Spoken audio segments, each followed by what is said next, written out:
My dear student, welcome to Blooming Music Academy. Class start now, class 8।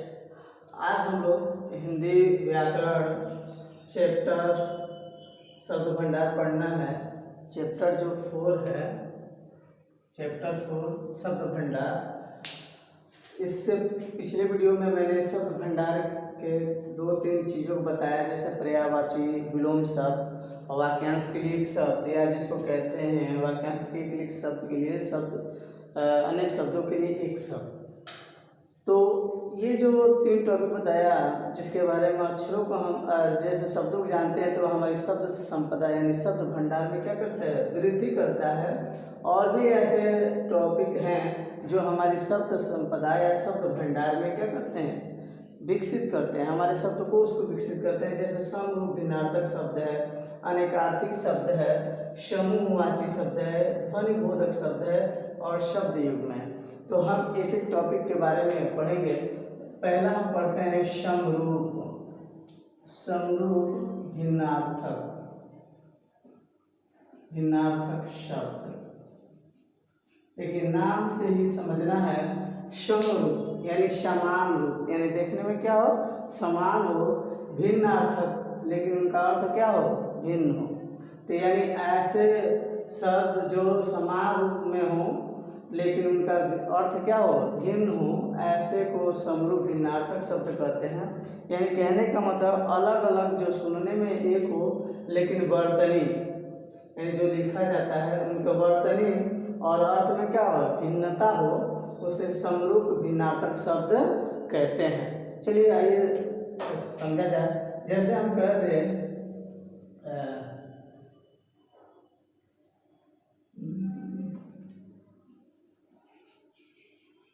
Cuttack और कंटक। देखिए, ये 2 शब्द हैं, क्या है, कटक और कंटक। तो इस कटक का मतलब होता है सेना। क्या होता है, दोनों में थोड़ा सा समरूपता देखने को मिल रहा है, ध्वनि भी जैसे मिल रही है, लेकिन इनके लिखने में वर्तनी में अंतर है और इनके अर्थ में भी क्या है, अंतर है। कटक माने होता है सेना और कंटक माने होता है कांटा। यही हमारे दोनों शब्द क्या कहलाएंगे, समरूप भिन्नार्थक शब्द। मान लीजिए एक, अब दूसरा कोई देखते हैं, जैसे अविराम। अविराम थोड़ा सा दम,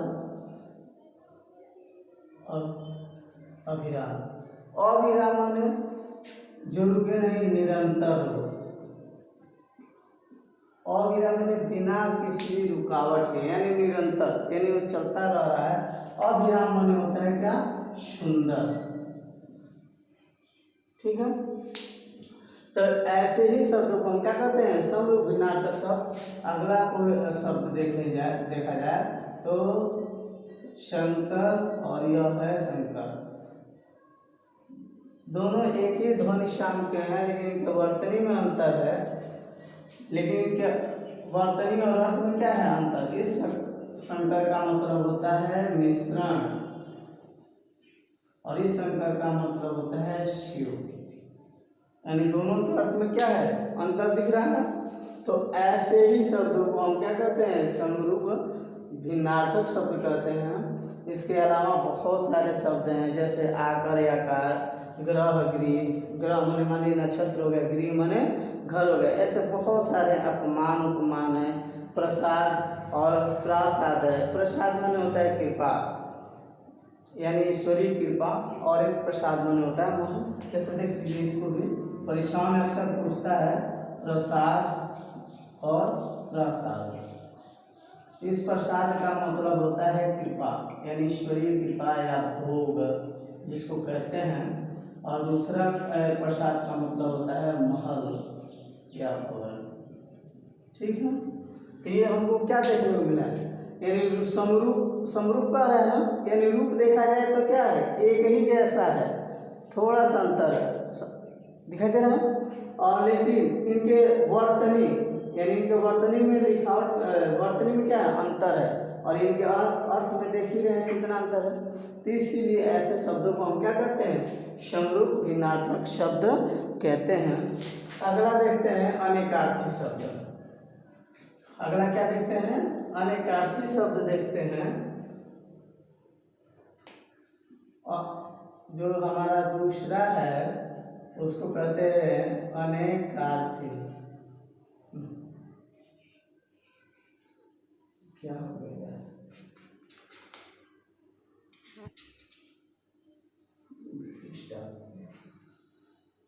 दूसरा जो हमारा शब्द है अनेकार्थी शब्द,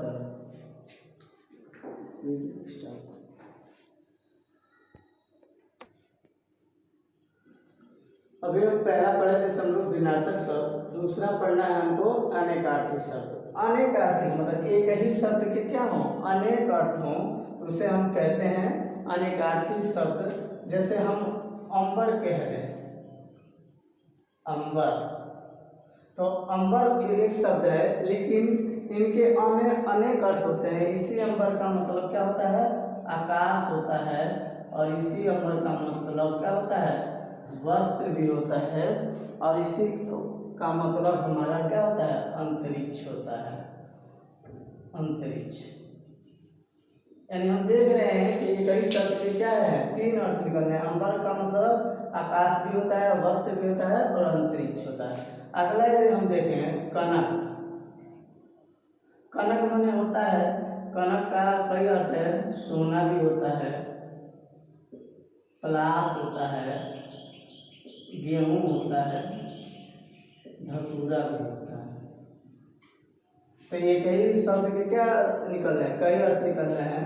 यदि हम कर देख लें, कर देख लें, कर, तो कर माने क्या होता है, हाथ भी होता है, टैक्स, टैक्स भी होता है, और हाथी का सूंड।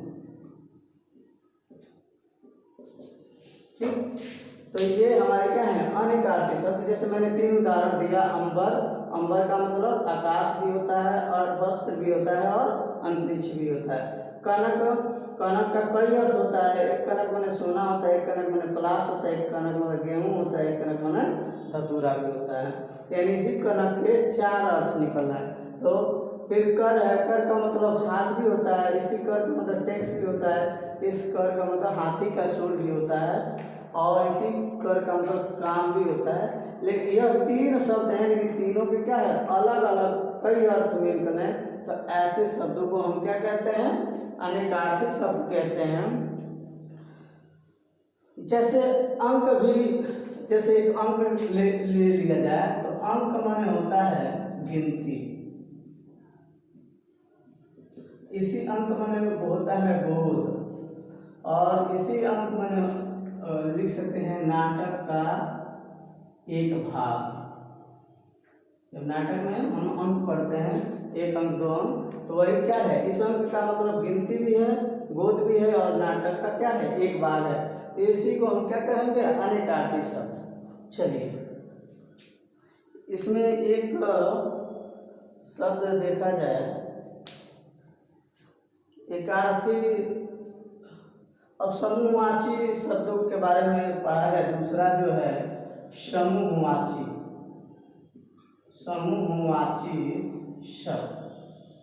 अनेकार्थी शब्द के बारे में और जानना है तो बुक में बहुत सारी चीज़ें हैं, उसको पढ़िएगा। इसको समझाने का मेरा था, समझना है, इस पर आपको करना भी है। समूहवाची शब्द देखा जाए तो समूहवाची शब्द यानी वे शब्द जो समूह का क्या करें, बोध बताए, किसी विशेष वस्तु, व्यक्ति या स्थान के समूह को, यानी समूह या संघ को बताता है, तो उसे क्या कहते हैं, समूहवाची शब्द कहते हैं। जैसे हम कह दें कुंज, कुंज जैसे शब्द है, यह किसके लिए बताता है कुंज, तो किसका कुंज होता है, तो लताओं का होता है, लताओं का।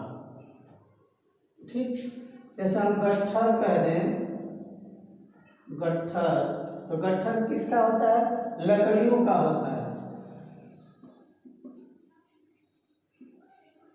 तो ये कुंज है चाहे गट्ठर है, ये हमको क्या बता रहे हैं, ये समूह का बता रहे हैं। जैसे कुंज यह समूह बता रहा है कि लताओं का क्या है, कुंज है, लताओं का समूह है इसे कुंज, और गट्ठर जो है वो क्या है, लकड़ियों का समूह है यानी इसको गट्ठर। ऐसे बहुत, जैसे टुकड़ी है तो टुकड़ी किसकी होती है भाई, टुकड़ी यानी सैनिकों की टुकड़ी होती है,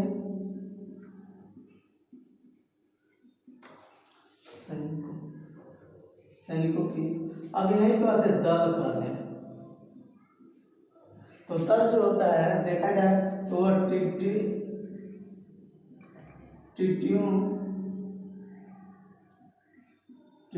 का दल, टिड्डियों का, जैसे टिड्डियाँ भी चलती हैं तो किसमें चलती हैं, समूहों में चलती हैं।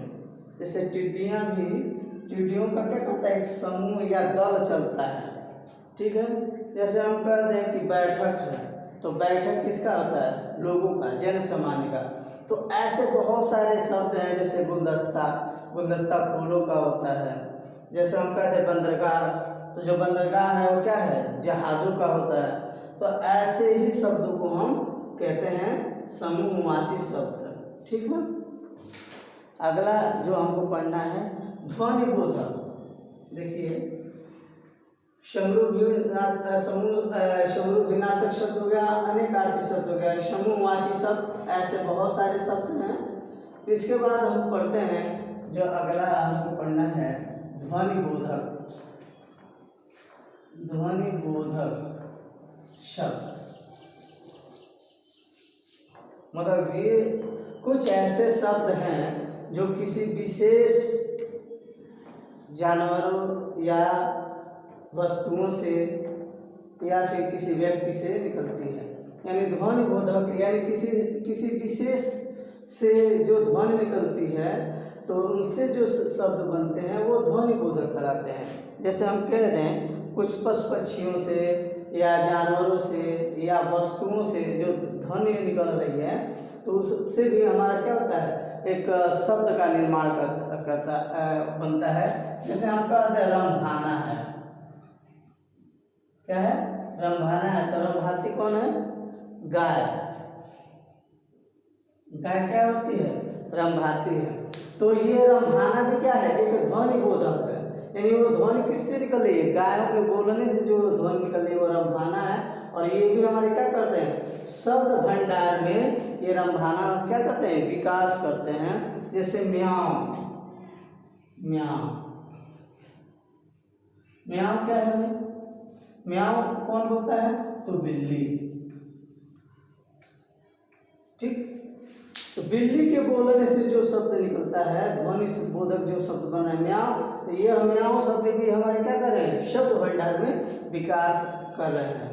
जैसे हमारी खन खन, अब देखिए किसी वस्तु से खन खन, तो खन खन किससे निकलता है, चूड़ी से,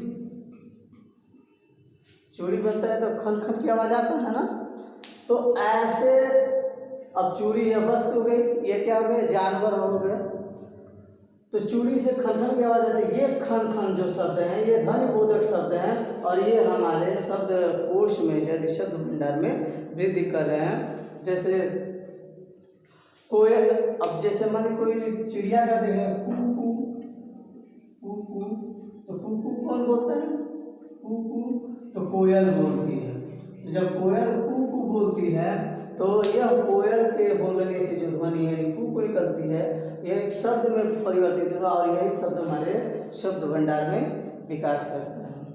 अब देखिए, अब ये तो चीज़ हो गया। अब कभी हमारे शरीर के अंदर जो अंग हैं, जैसे मान लीजिए हृदय है, हृदय क्या होता है, धड़कता है, धड़कना, मान लीजिए धड़कना है तो धड़कना क्या होता है, हृदय हमारा करता है।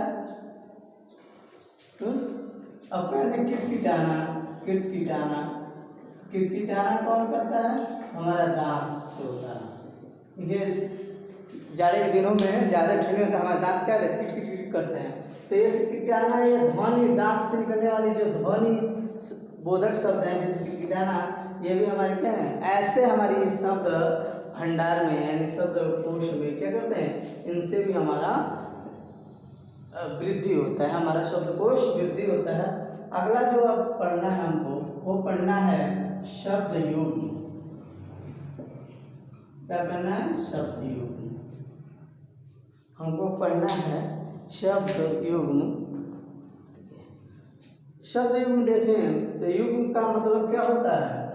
युग्म का मतलब होता है जोड़ा। युग्म का मतलब क्या होता है? जोड़ा। कुछ ऐसे शब्द होते हैं जो जोड़े में आते हैं और जो भाषा में क्या करते हैं? विशेषता और चमत्कार लाते हैं। तो कह रहा है इनका हम जो प्रयोग है 6 आधारों पर कर रहा है। शब्द युग्म का प्रयोग कितने आधारों पर किया गया है? 6 आधार पर। तो 6 आधार पे किया गया। पहला एक ही शब्द की पुनरुक्ति, ठीक है, एक ही शब्द की पुनरुक्ति होती है।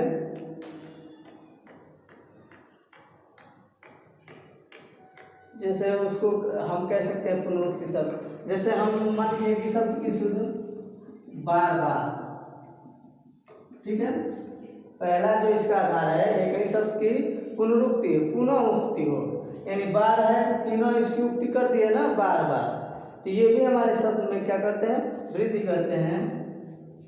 एक एक दिन हम कहते हैं ना, एक एक दिन। हमारा एक एक दिन घट रहा है, तो यह एक एक दिन क्या कर रहा है? शब्द भंडार कर रहा है शब्द युग में, यानी एक ही शब्द की बार बार क्या पुनरुक्ति हुई है। अगला जो है सजातीय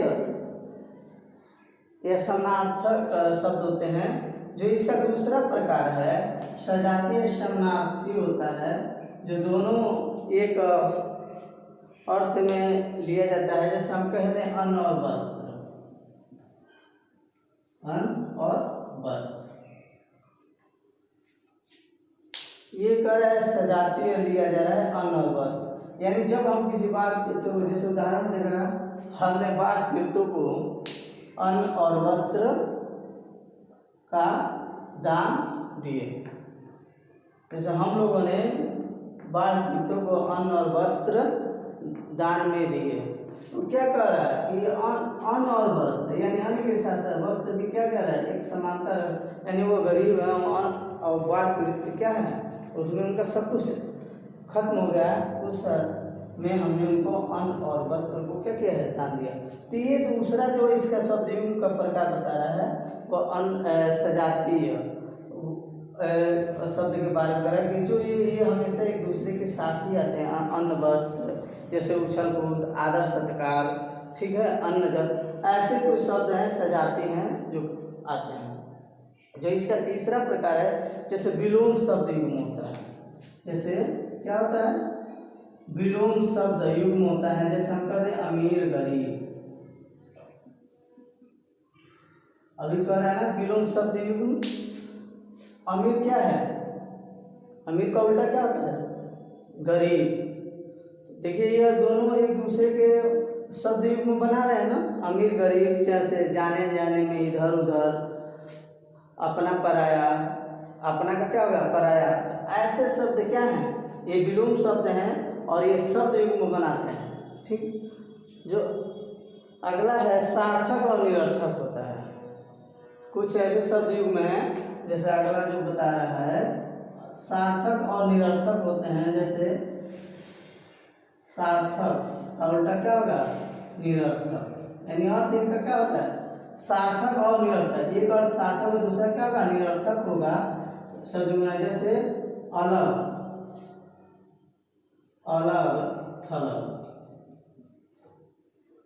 क्या देखने को मिला है? मिल रहा है ना, अलग थलग, उलट फेर, चाल ढाल, आर पार। तो ऐसे जो शब्द होते हैं ये क्या होते हैं? सार्थक निरर्थक शब्द युग्म होते हैं। जो अगला आपका है 5वां देखा जाए, निरर्थक शब्द होते हैं।